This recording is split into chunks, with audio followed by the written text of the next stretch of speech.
What's up, everybody? I am back, and I'm switching back to philosophy, taking a break from reading gaming stuff out loud. Um, Possibly because I want to construct a campaign and I want to read less fundamentals and get more ideas and concepts for other things. But also, I do want to finish Thus Spoke Zarathustra, and I've never finished it. I've only read parts and excerpts, and collectively online, though, we together have read part one, we read part two, and we just started part three the other day. Albeit we read part one and two months back. I needed to step away, though. This shit gets heavy. And there's a lot to process, a lot to think about. So we are on part three. We are on the section titled On Involuntary Bliss. With such riddles and bitterness in his heart, Zarathustra crossed the sea. But when he was 4 days away from the Blessed Isles and from his friends, he had overcome all his pain. Triumphant and with firm feet, he stood on his destiny again. And then Zarathustra spoke to his jubilant conscience. I am alone again, and I want to be so, alone with the pure sky and open sea. Again, it is afternoon around me. It was in the afternoon that I once found my friends for the first time. It was afternoon the second time too, in the hour when all light grows quieter. For whatever of happiness is still on its way between heaven and earth now seeks a shelter and a bright soul. It is from happiness that all light has grown quieter. O afternoon of my life! Once my happiness too descended to the valley to seek shelter, and found those open, hospitable souls. O afternoon of my life, what have I not given up to have one single thing, this living plantation of my thoughts, and this morning light of my highest hope? Companions, the Creator once sought, and children of his hope. And behold, it turned out that he cannot find them unless he created them himself. Thus I am in the middle of my work, going to my children and returning from them. For his children's sake, Zarathustra must perfect himself. For from the depths one loves only one's child and work, and where there is great love of oneself, it is the sign of pregnancy. Thus I found it to be. My children are still verdant in their first spring, standing close together and shaken by the same winds, the trees of my garden and my best soil. And verily, where such trees stand together, there are blessed isles. But one day I want to dig them up and place each by itself, so it may learn solitude and defiance and caution. Gnarled and bent up with supple hardness, it shall then stand by the sea, a living lighthouse of invincible principle. Where the storms plunge down into the sea, and the mountain stretches out its trunk for water, there everyone shall once have his day, and night watches for his testing and knowledge. He shall be known and tested, whether he is of my kind and kin, whether he is the master of a long will, taciturn even when he speaks, and yielding that in giving he receives, so that he may one day become my companion, and a fellow creator, and a fellow celebrant of Zarathustra, one who writes my will on my tablets, to contribute to the greater perfection of all things. And for his sake, and for the sake of those like him, I must perfect myself. Therefore, I now evade my happiness and offer myself to all unhappiness for my final testing and knowledge. Excuse me.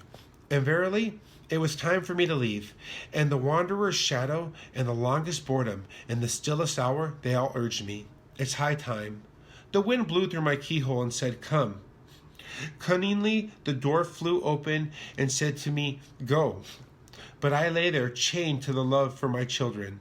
Desire set the snare for me, the desire for love, that I might become my children's prey and lose myself to them. Desire, this means to have lost myself.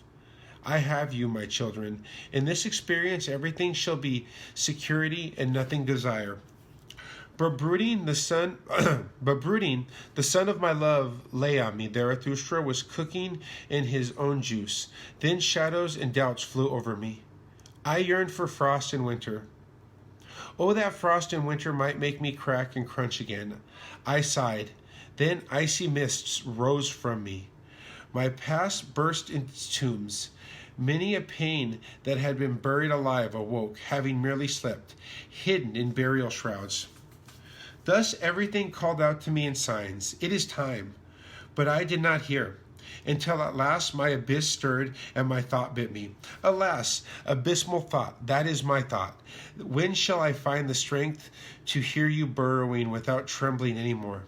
My heart pounds to my very throat whenever I hear you burrowing. Even your silence wants to choke me. You who are so abysmally silent. As yet I have never dared to summon you. It was enough that I carried you with me. As yet I have not been strong enough for the final overbearing, prankish bearing of the lion. Your gravity was always terrible enough for me, but one day I shall yet find the strength and the lion's voice to summon you. And once I have overcome myself that far, then I also want to overcome myself in what is still greater, and a victory shall seal my perfection. Meanwhile, I still drift on uncertain seas. Smooth-tongued, accident flatters me. Forward and backwards I look, and still see no end. And yet the hour of my final struggle has not come to me, or is it coming now? Or is it coming just now? Verily, with treacherous beauty, sea and life look at me. O afternoon of my life, O happiness before evening, O haven on the high seas, O peace and uncertainty, how I mistrust all of you. Verily, I am mistrustful of your treacherous beauty. I am like the lover who mistrusts the all-too-velvet smile. As he pushes his most beloved before him, tender even in his hardiness, and jealous thus, I push this blessed hour before me. Away with you, blessed hour. With you bliss came to me against my will, willing to suffer my deepest pain. I stand here. You came at the wrong time. Away with you, blessed hour. Rather seek shelter there with my children. Hurry and bless them before evening with my happiness. There, evening approaches even now. The sun sinks, gone my happiness. Thus spoke Zarathustra, and he waited for his unhappiness the entire night. But he waited in vain. The night remained bright and still, and happiness itself came closer and closer to him. Toward morning, however, Zarathustra laughed in his heart and said mockingly, "Happiness runs after me. This is because I do not run after women, for happiness is a woman." Let's see. Oops, I skipped a whole page. So, that was good. There's a lot of that went over my head. I'm not going to lie. Stuff like that and shit like that, I'm probably going to process and read that again. And then Nietzsche's always got his little misogynistic ways of saying certain things, but I love Nietzsche. Before sunrise. O heaven above me, pure and deep, you abyss of light, seeing you, I tremble with godlike desires. To throw myself into your height, that is my depth. To hide in your purity, that is my innocence. Gods are shrouded by their beauty, thus you conceal your stars. You do not speak, thus you proclaim your wisdom to me. Today you rose for me silently over the roaring sea. Your love and your shyness are a revelation to my roaring soul. That you came to me, beautiful, shrouded in your beauty. That you speak to me silently, revealing your wisdom. Oh, how should I not guess all that is shy in your soul? Before the sun you came to me, the loneliest of all.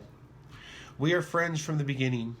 We share grief and ground and gray dread. We even share the sun. We do not speak to each other because we know too much. We are silent to each other.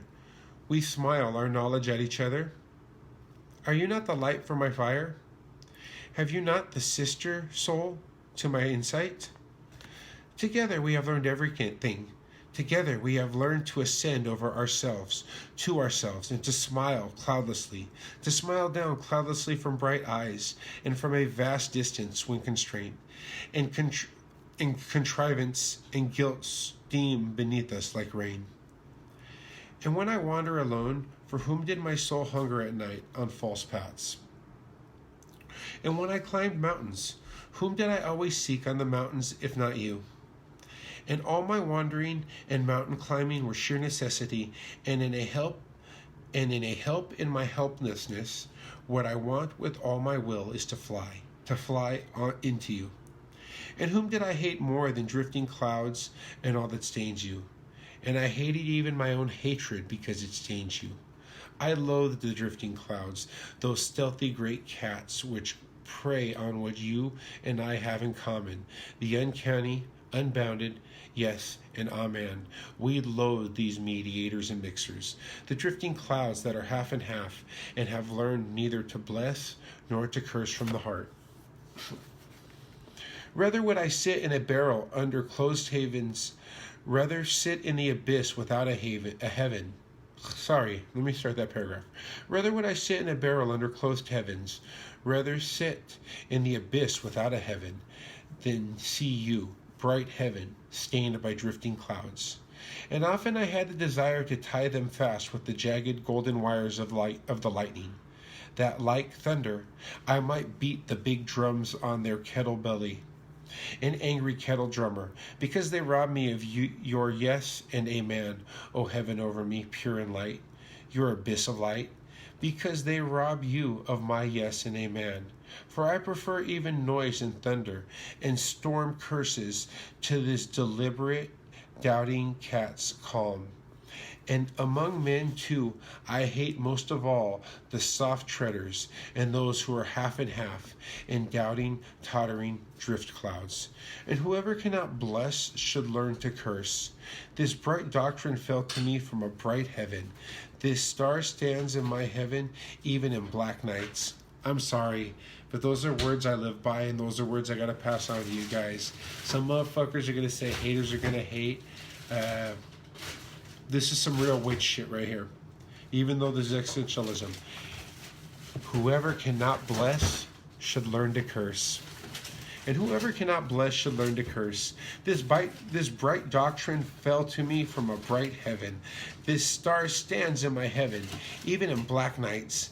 But I am one who can bless and say yes, if only you are about me, pure and light, you abyss of light. Then I carry the blessing of my yes into the abysses. If you turn that down for I got that there. I have become one who blesses and says yes, and I fought long for that, and was a fighter that I might one day get my hands free to bless. But this is my blessing, to stand over every single thing as its own heaven, as its round roof, its azure bell, and eternal security, and blessed is he who blesses thus. For all things have been baptized in the well of eternity, and are beyond good and evil. And good and evil themselves are but intervening shadows and damp depressions and drifting clouds. That really ties into our Taoism and some of our other stuff. I've actually been telling people that I feel like existentialism is a Western way into mysticism, but it's a dark and ugly way. I don't know if it's because of having to shed the Abrahams and the perceptions they make, that it's like dabbling with the devil or not, but I feel like existentialism is the Western man's way into mysticism. And that was very much kind of Tao in itself when we talked about things being beyond opposites, being beyond our understanding. It said, for all things have been baptized in the well of eternity, and are beyond good and evil. And good and evil themselves are but intervening shadows and damp depressions and drifting clouds. Verily, it is a blessing and not a blasphemy when I teach, over all things stand the heaven accident, the heaven innocence, the heaven chance, the heaven prankishness. By chance, that is the most ancient nobility of the world, and this I restored to all things. I delivered them from their bondage under purpose. This freedom and heavenly cheer I have placed over all things, like an azure bell, when I taught that over them and through them no eternal will wills. This prankish folly I have put in the place of that will when I taught, in everything one thing is impossible, rationality. A little reason to be sure, a seed of wisdom scattered from the star to star. This leaven is mixed in with all things, for folly's sake. Wisdom is mixed in with all things. A little wisdom is possible indeed, but this blessed certainty I found in all things, that they would rather dance on the feet of chance. O heaven over me, pure and high, that is what your purity is to me now. that there is no eternal spider or spider web of reason, that you are to me a dance floor for divine accidents, that you are to me a divine table for divine dice and dice players. But you blush. Did I speak the unspeakable? Did I blaspheme, wishing to bless you? Or is it the shame of twosomeness that makes you blush? Do you bid me go and be silent because the day is coming now? The world is deep and deeper than the day had ever been aware. Not everything may be put into words in the presence of the day, but the day is coming, so let us part. O heaven over me, bashful and glowing, O you, my happiness, before sunrise, the day is coming, so let us part. Thus spoke Zarathustra. This next one is broken up into 3 big parts, so we're going to stop there. Thank you guys for listening to me. Tomorrow we will read on virtue that makes small. I appreciate it. Peace and much love, suckers.